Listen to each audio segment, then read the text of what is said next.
One of the greatest poems in the English language would be written in the immediate aftermath of that war. Most of it set in London, but a phantom London, where even the commuters seem to be sleepwalking their way to hell. A crowd flowed over London Bridge, so many I had not thought death had undone so many.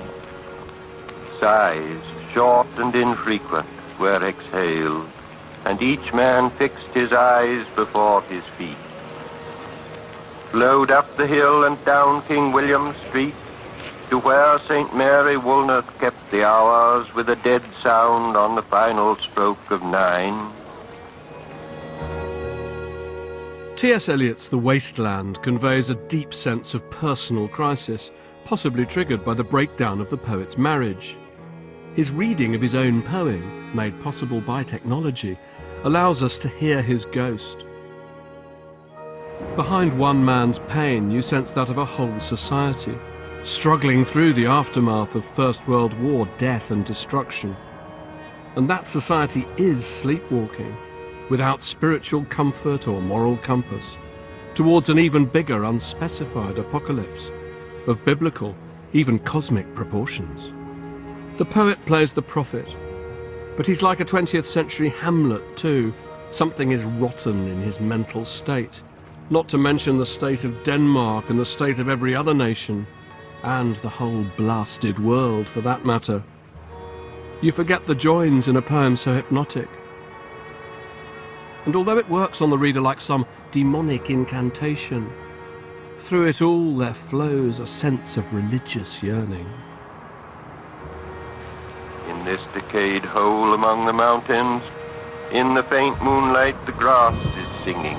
Over the tumbled graves about the chapel, there is the empty chapel, only the wind's home. Although only Holy Grail is a tantalizing absence, there is the odd spiritually uplifting moment in the poem, a sort of pessimist's epiphany. Oh, city, city, I can sometimes hear beside a public bar in Lower Thames Street the pleasant whining of a mandolin and a clatter and a chatter from within, where fishmen lounge at noon, where the walls of Magnus Martyr hold inexplicable splendor of Ionian white and gold.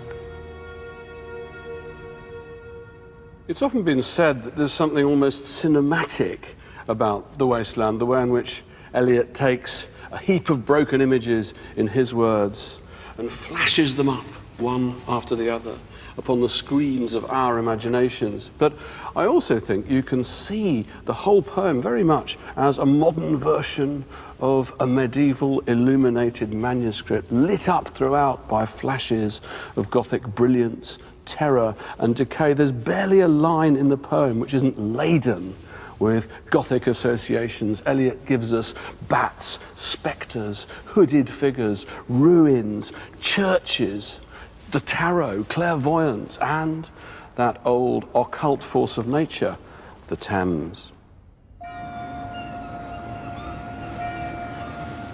Sweet Thames, run softly till I end my song. Eliot uses his sense of place, of places, to paint a mental landscape, an anguished, unreal city of the mind, full of dreams, dreams of the realities of all the rubble and destruction of war.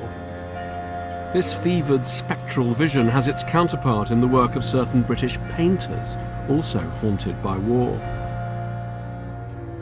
Eliot's bleakness is already there in Paul Nash's We Are Making a New World, which shows the real wasteland of World War I.